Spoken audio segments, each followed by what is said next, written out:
यदा यदा हि धर्मस्य ग्लानिर्भवति भारत अभ्युत्थानमधर्मस्य तदात्मानं सृजाम्यहं परित्राणाय साधूनां विनाशाय च दुष्कृतां धर्म संस्थापनार्थाय संभवामि युगे युगे। नमो नमः। તમારા બધાનું સ્વાગત કરું છું આધ્યાત્મિક મહાશક્તિમાં। જો સાર રૂપે મહાભારતને સમજવું છે તો કેવલ 9 ઘટનાઓને અથવા 9 પાત્રોને જો તમે યાદ કરો છો તો પણ સાર રૂપે તમને આ ગાથાના મર્મને જાણવાનો આનંદ થશે। તો જો મહાભારતમાં આ 7 જે મોટી ભૂલો થઈ અને અન્ય ટીમ દ્વારા એટલે કે સમુદાય દ્વારા જે બીજી 2 ભૂલો થઈ એનો વિચાર કરીએ તો પણ આપણે આપણા જીવનમાં આ ભૂલ ન કરીએ તો આપણા જીવનમાં જે મહાભારત રચાય છે એના સોલ્યુશનને આપણે મેળવી શકીએ એમ છે। તો સૌથી પહેલો જો વિચાર કરીએ તો મહાભારતનો જે સારભૂત 9 વિચારો છે એમાં સૌથી પહેલો વિચાર છે કે સંતાનોમાં ખોટી જીદ અને માંગણીઓ પર યોગ્ય સમયે જો અંકુશ નહીં રાખવામાં આવે તો છેલ્લે નિસહાય બની જશો। એટલે પહેલો સમુદાય કૌરવ। કૌરવોના વિચારોને ધૃતરાષ્ટ્રે ક્યારેય જોયા જ નહીં, વિચાર્યા જ નહીં અને એક નિરંકુશ વ્યવસ્થા એને આચરવા માટેની છૂટ આપી। સાથે શકુનીના વિચારો પણ જામ્યા।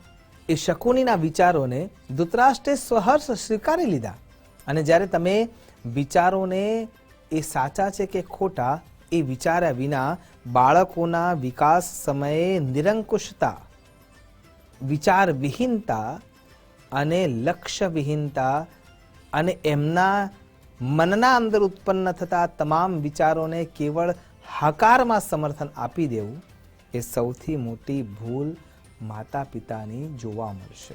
બીજો વિચાર છે તમે બળવાન છો, વિદ્યાવાન છો, શસ્ત્ર શાસ્ત્રના પ્રબળ અને પ્રશસ્ત જાણકાર છો, પણ જો તમે અધર્મ તરફ છો તો વિનાશ નિશ્ચિત છે, વિસ્મયતા નિશ્ચિત છે અને અજ્ઞાનતા પણ નિશ્ચિત છે। કર્ણ આનો ચોખ્ખો દાખલો રૂપે આપણને જોવા મળે છે। સૂર્યનું સંતાન છે અને એટલા માટે એની પાસે વિદ્યા પણ છે, વાણી પણ છે, સામર્થ્ય પણ છે।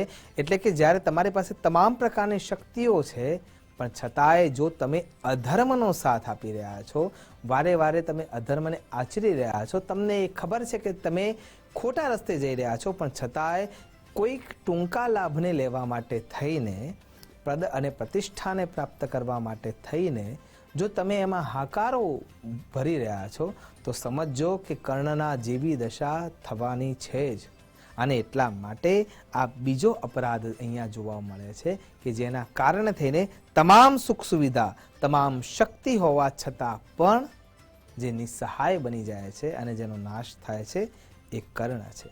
ત્રીજો વિચાર કરીએ તો સંતાનોને એટલા મહત્વકાંક્ષી ના બનાવી દેશો કે જેના કારણે થઈને એ કેવલ અને કેવલ એમનો ગોલ જ પ્રાપ્ત કરવાના પાછળ પડ્યા રહે, વિદ્યાનો દુરુપયોગ કરવા માટે પણ એ તૈયાર થઈ જાય અને કેવળ એમના કેન્દ્રમાં લક્ષ્મી જ હોય। એટલી બધી મહત્વકાંક્ષા તમે એમનામાં ભરી દેશો અને પછી એ મહત્વકાંક્ષાના કારણે થઈને એ કેવળ અને કેવળ સત્તાલોલુપ થશે, અંધભક્ત થશે તો પણ એ નાશવંતતાને નોતરશે। એનો ચોખ્ખો દાખલો જો વિચારવો હોય તો એ અશ્વત્થામા છે। અશ્વત્થામા બ્રહ્મ તેજથી લાલાયિત છે, એમને બ્રહ્માસ્ત્ર ચલાવવા સુધીની વિદ્યા જીદ કરીને પ્રાપ્ત કરી છે, પણ છતાંય એ અધર્મનો સાથ આપે છે। એના કારણે થઈને ક્યાંક ને ક્યાંક એ વિદ્યા યોગ્ય રીતે સિદ્ધ થતી નથી। અહીંયા તો વિચાર કરવો જોઈએ કે એની મહત્વકાંક્ષા કેટલી છે। ગરીબીમાં ઉત્પન્ન થયા એને સમજી શકાય છે કે એની ઈચ્છા છે કે મારે બધું મેળવી લેવું છે, પણ એ જ મેળવ્યા પછી પણ જો એ તૃપ્તિ ના થતી હોય તો એ વિદ્યા ક્યાંક ને ક્યાંક નુકસાન કરવાવાળી છે અને એટલા માટે ત્યાં પણ સાચવવું ખૂબ જરૂરી છે।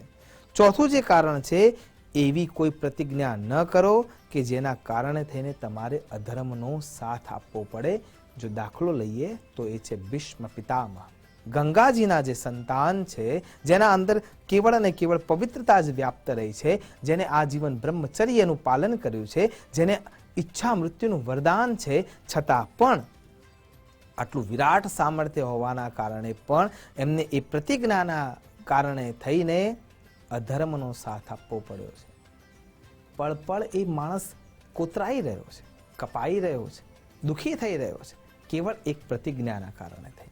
પાંચમું જે વિચાર છે આજના દિવસનો એ છે સંપત્તિ, શક્તિ, સત્તાનો અહમ જો તમે ખરાબ ઉપયોગમાં લેશો તો પણ તમે નાશવંતતાને પ્રાપ્ત કરી શકશો. એનો જો દાખલો લેવો હોય એ છે દુર્યોધન.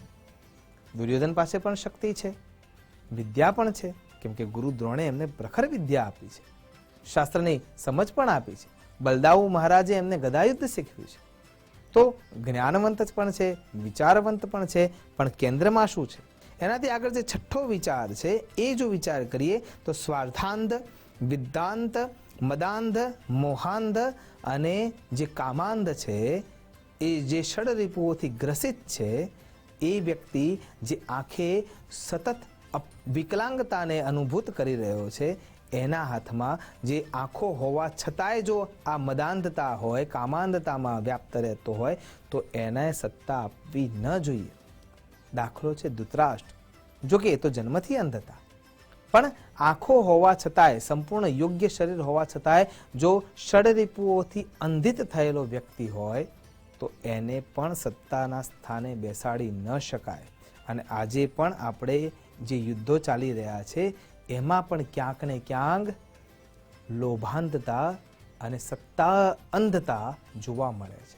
સાતમો વિચાર છે વિદ્યા સાથે વિવેક હશે તો જ જીતને પ્રાપ્ત કરી શકશો.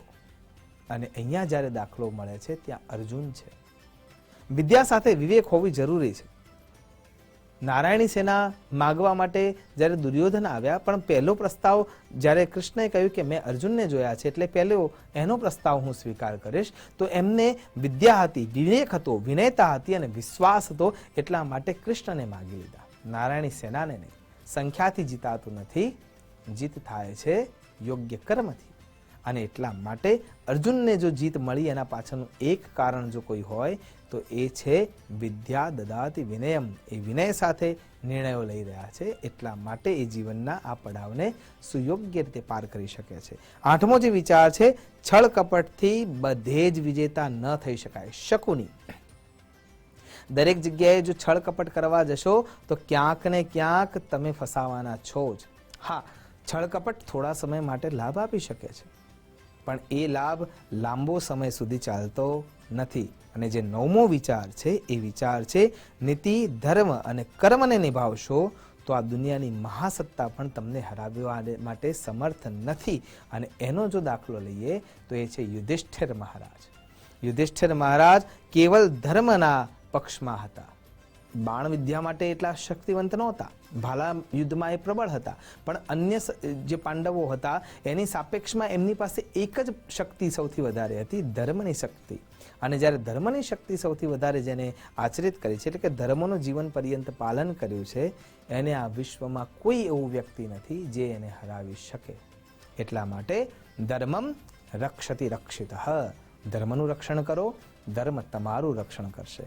આશા કરું છું કે મહાભારતના આ 9 પાત્રોથી, 9 વિચારોથી આપણે આપણા જીવનના 9 ખંડ સુધીના વિચારોને શુદ્ધ કરી શકીએ, એના આચરણ થકી દિવ્યતાને પ્રાપ્ત કરી શકીએ અને આપણા સારથી રૂપે ભગવાન શ્રી કૃષ્ણને સ્થાપિત કરી શકીએ.